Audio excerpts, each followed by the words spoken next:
Local programming on KRWG Public Media made possible in part by viewers like you. Thank you.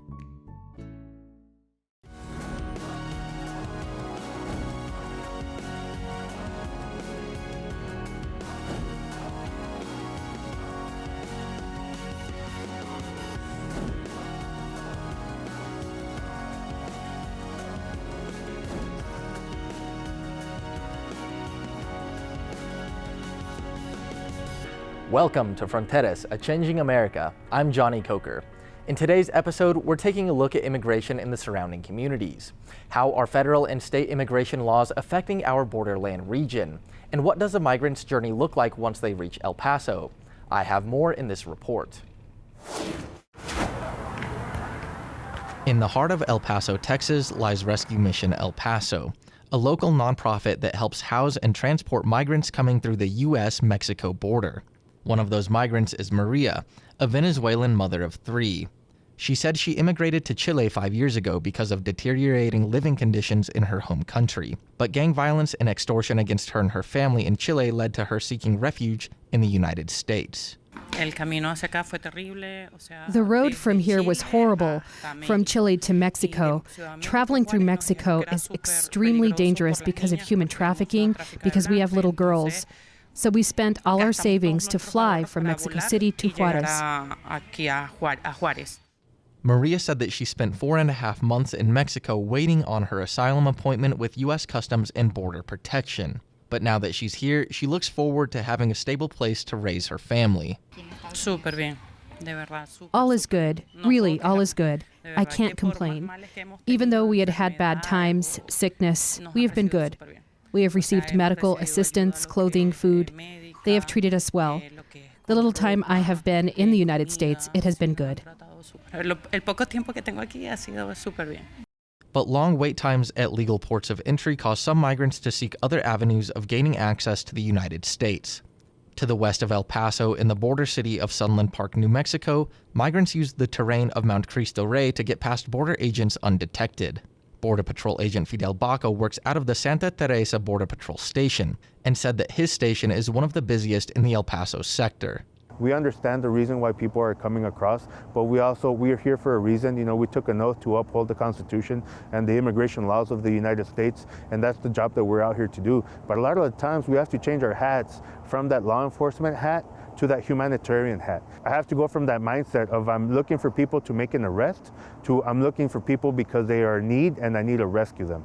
Crossing the border can also be extremely dangerous. The International Organization for Migration said that the U.S.-Mexico border is the deadliest land route in the world for migrants, with 686 deaths and disappearances documented in the last year. Sunland Park Fire Chief Danny Medrano said that his department responds to a significant number of these migrants in distress, but his small department uses its own funding to meet the challenges of responding to these types of calls, creating a strain on resources. I don't see a whole lot of support from the state or federal government. I have been told by both the state and federal governments to apply for grants and to support the federal mission of responding to these calls. I don't have staff or resources to do those kind of things, to be competitive with larger cities. It's just frustrating because the retrofitting of my units to respond to this crisis has been out of my budget. Chief Medrano said that while the local department is spread thin, he'll continue to uphold his oath as a first responder, no matter the surrounding circumstances. We're going to treat them without bias. We don't ask their status. We don't ask what state they're from. We don't ask what their favorite football team is. We're going to treat them the best to our ability. The same token, if anybody comes over the border, legal or not, we treat them the same way, with the same compassion that we do a United States citizen. Back at Rescue Mission El Paso, migrants continued to flow in and out of the shelter on the way to their final destinations. Cuban migrant Laura said that she felt welcome in the U.S. more than any other country she visited. We are in this shelter, and we thank all those people that donate for the immigrant shelters, because that is the first help that we receive is in this shelter. That helps us on our path to work, to help our families, which is the objective of all immigrants, which is to work and become citizens to help our family.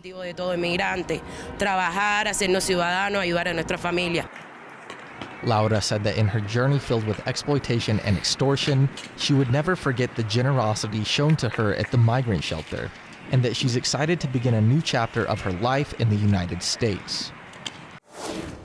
And now, joining me to talk about how local communities are responding to the ongoing humanitarian crisis at the U.S.-Mexico border, I'm joined by Sunland Park Fire Chief Danny Medrano. Chief Medrano, thanks so much for being with us today. Well, thanks for having me. Certainly. So, being boots on the ground, being a first responder, for folks who don't know and that don't have that experience, what does the humanitarian border crisis look like from your perspective right now? It's a little bit different in my area than what's been shown on the national media.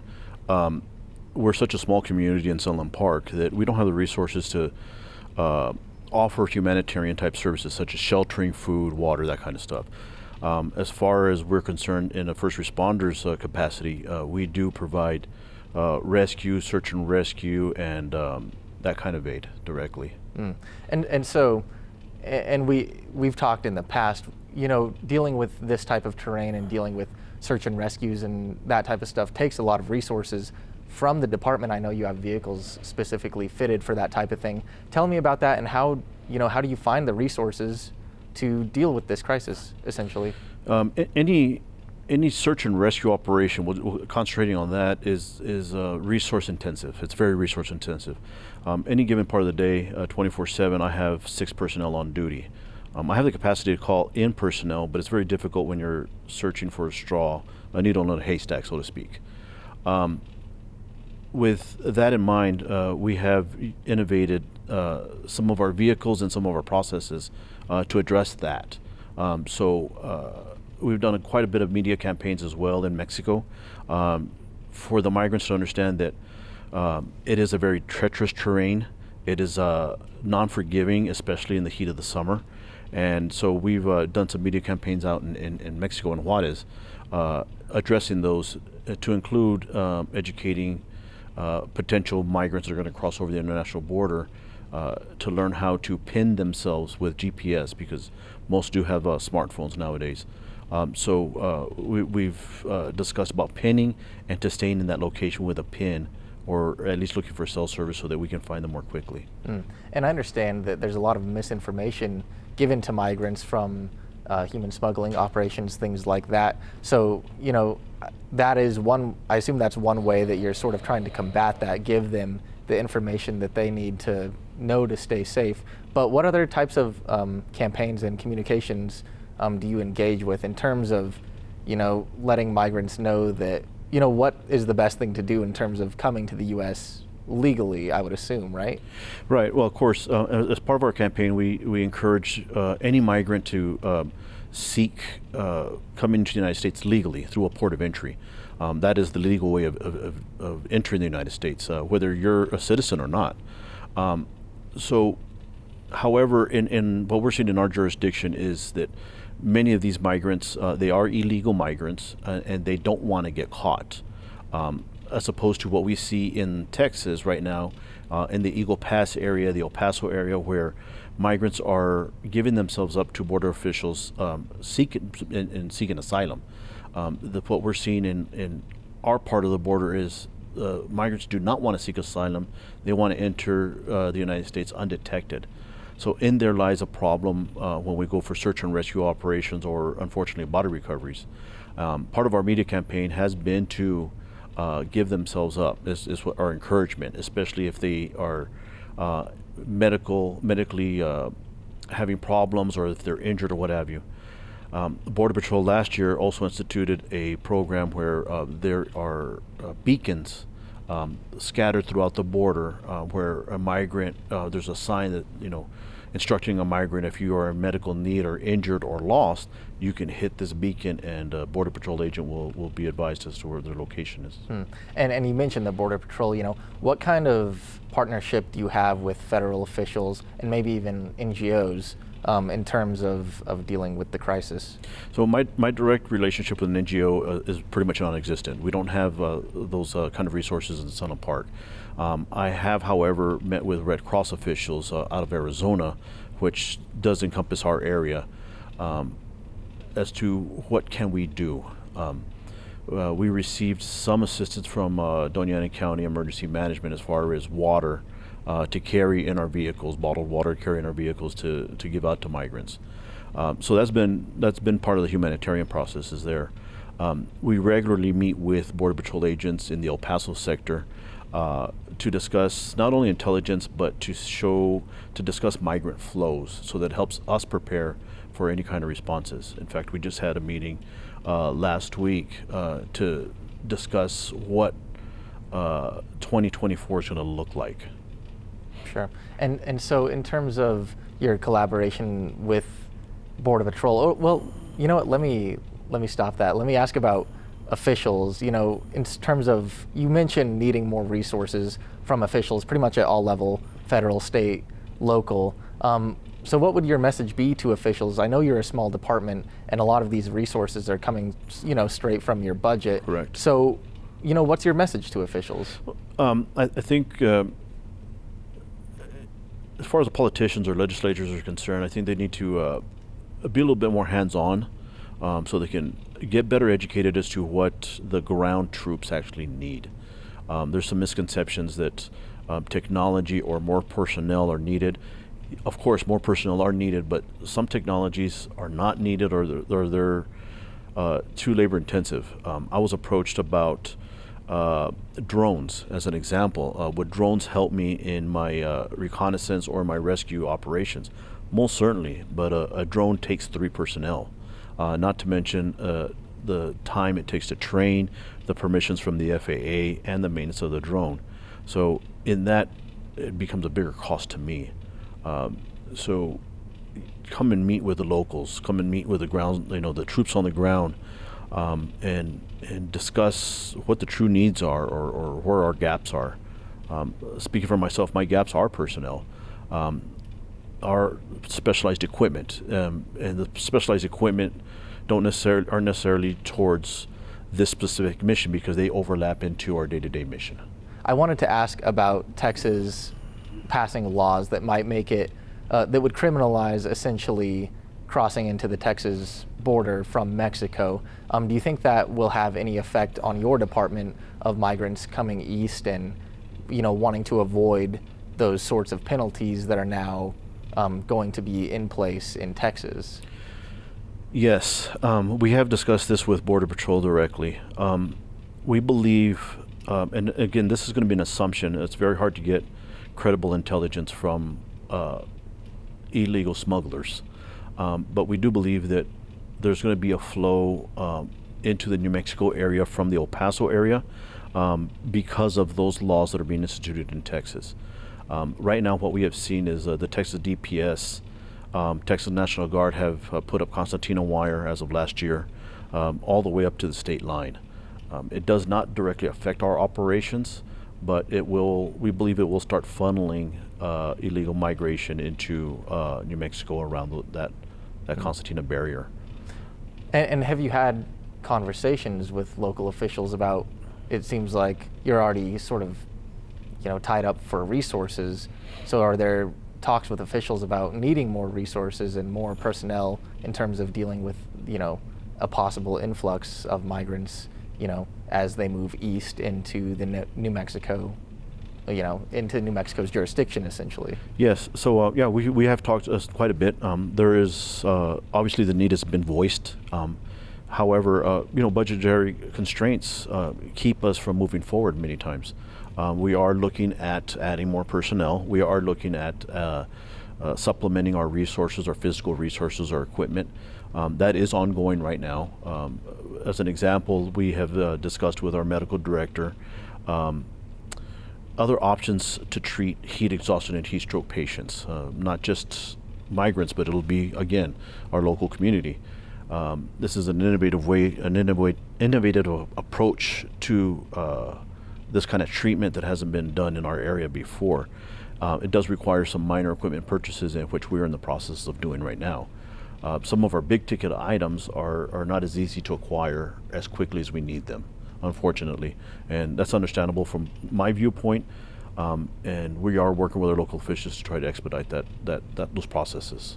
Well, thanks for being here. Unfortunately, we are out of time for today. Chief Danny Medrano is the fire chief for the Sunland Park Fire Department. Thanks so much for being here today. Thank you for having me, John. Up next, we'll be speaking with Jennifer Babaie of Las Americas Immigrant Advocacy Center, so stay with us.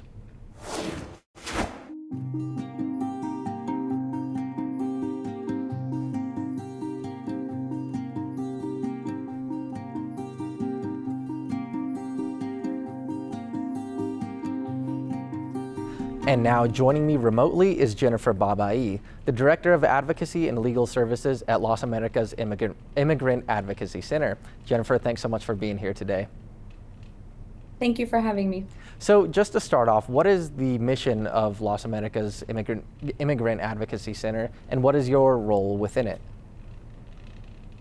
In so many words, our mission, our daily goal is to accompany those who are fleeing their home and are seeking refuge here in the U.S. And we accompany by providing quality legal services and advocating at all levels of government. So everything from local city council to the federal government. In my position as legal director, I run our legal department. So I am a licensed attorney. I've been practicing immigration law for almost 10 years. So I supervise, I run our advocacy, I advise on policy campaigns, I take on casework, I do a little bit of everything. Fundraising, you name it, I'm sure I am doing it for the organization. Yeah, it sounds like you have your hands full and that you play a lot of roles within the organization. So I was curious, what are some common legal issues that you help migrants out with? They really run the range of everything from what seems mundane, so an issue on a document, a typo that renders somebody ineligible because the government doesn't know how to fix the typo, to something more serious, such as helping someone tell their story in a way that fits within the complex world of asylum law. Our asylum law has a lot of tenets for how you qualify. And even somebody who has been tortured and can talk about that torture, you have to present the claim in a very specific and very legalese sort of way in order for the case to be heard. We also deal with a lot of cases involving crimes. So we have a lot of migrants who have been the victims of crimes in the US or in their home country. And so I help them prepare applications so that they can stay here based on what they suffered. And there's quite a network of NGOs and organizations within El Paso that do try to, help the migrant community. Can you tell me a little bit about collaboration that you have with NGOs and government officials and things like that? Yeah, I mean, we are a small organization ourselves. So Las Americas is under 20 people. So everyone can tell a similar story about playing multiple roles in the organization. So our collaborations are crucial. In El Paso, our main and trusted partners are the shelter systems. There's about 3 that we work really closely with. The county is another partner. The County of El Paso has been fantastic in trying to support and welcome asylum seekers and others who are coming in and need shelter and food. And then, of course, we have other attorneys either in the private section or we have one other nonprofit. There are only 2 nonprofits in this city that provide either low cost or free immigration services. And so we try to refer cases to one another when we know that we don't have capacity, which is often. And so what are some of the main challenges faced by Las Americas, in the current political and social climate? My answer would be where to start. A main issue is knowing which enemy or which sort of false claim to fight that day. As I said at the beginning, we engage in advocacy at all levels. So there are days where my challenge is an article comes out because the President of the United States has misspoken about what's going on at the border. And then my job is to work with their comms team immediately to come up with a statement that is sort of correcting the record and really trying to change how we are narrating what's happening here at the border. And so clarifying that things are not a crisis and so on and so forth. Other challenges are, El Paso, we're in a region in West Texas that is traditionally low resourced. There's a general sense out here that the rest of Texas sort of forgets about us. And what that means day to day is that I am constantly working with our management team to think about fundraising, because the majority of those dollars mean that I can provide free services to individuals who would otherwise not be able to afford a quality attorney to help them. And I had a question about, speaking of other NGOs in the area, Texas Attorney General Ken Paxton is suing Annunciation House. And this is a quote from the Attorney General. Quote, "The chaos at the southern border has created an environment where NGOs funded with taxpayer money from the Biden administration facilitate astonishing horrors, including human smuggling." And I just wanted to know, what is your reaction? What was your reaction when you first heard this? My initial reaction is anger and disappointment at a blatant false description of the work that we do, and also just disappointment that the state is choosing this as the kind of individuals and the kind of organizations they want to target. Our partners, including Annunciation House, are just providing humanitarian assistance and legal aid to individuals who are here and have pathways for relief. Anyone that I'm assisting, if I'm representing them as an attorney, that means they're eligible for something. That means there is something under our law that envisions that they qualify and they can get some kind of protected status here. So there's nothing illegal about what we're doing. And the news about this attack on Annunciation House, it means that all of us, so all of my partners, not just that one shelter, are under attack, and that we have to double down on our efforts to clarify what we do to protect our clients and the community, and to remind them that we're not going anywhere, and that we won't be threatened out of doing this work in El Paso. So Jennifer, what kind of conversations are happening within the NGO community in El Paso? I mean, is there worries that the Texas Attorney General might come after other organizations that are trying to help out immigrants? Yes, there is definitely a tone of wanting to prepare and do our best to be able to continue our work, the work of welcoming migrants into El Paso. The community has been doing this for more than 30 years, so we're experts at it. We have been holding preparatory calls. We are sharing information with each other. But there's generally a sense that an attack on Annunciation House is an attack on all of us. I understand this to be a test case by the state to see what they can get away with in interfering with otherwise entirely lawful business practices. And the interesting thing is that the Fifth Circuit has actually already decided and ruled in a case several years ago that shelters who do humanitarian work for the undocumented are not violating any kind of smuggling law in Texas. So that is why I say that the tone here is one of preparing for more attacks by the state and understanding that this is an interference campaign and not actually due to any real concern about what we are doing and whether it's lawful or not. Jennifer, Texas Senate Bill 4 creates a state law that would make it illegal for migrants to cross from Mexico into Texas and make it to where Texas authorities can arrest these individuals. How is that going to affect your advocacy work? It's going to change it entirely, because by making it a state crime, in order for me to access these vulnerable individuals who are trying to seek asylum, if they're picked up by any sort of law enforcement in Texas, I would need to go to a county jail and try to provide them with immigration information there. And there is no system or funding set up for this. So we don't know anything about how the county jails would even facilitate my visit. If someone has a court hearing, we have no information or process for how they could virtually or otherwise attend their hearing if they are imprisoned. And so in general, what that means is that we're going to see hundreds, if not thousands, of individuals wrongfully deported or wrongfully convicted when all they have done is enter to seek asylum, which is perfectly legal under federal law. And the last thing I'll just say is that this interferes with a huge population that we serve who are crime victims. So they are migrants who have either suffered domestic violence or some other crime in the US. And my main fear is that these individuals will no longer want to report what's happened to them, because by going to the police station, they are now putting themselves at risk of being arrested. Well, unfortunately, Jennifer, we are out of time, but I appreciate it. Jennifer Babaie is the Director of Advocacy and Legal Services at Las Americas Immigrant Advocacy Center. Thanks for joining us today. Thank you. That's all for today's program. You can stay updated on local news at our website, krwg.org.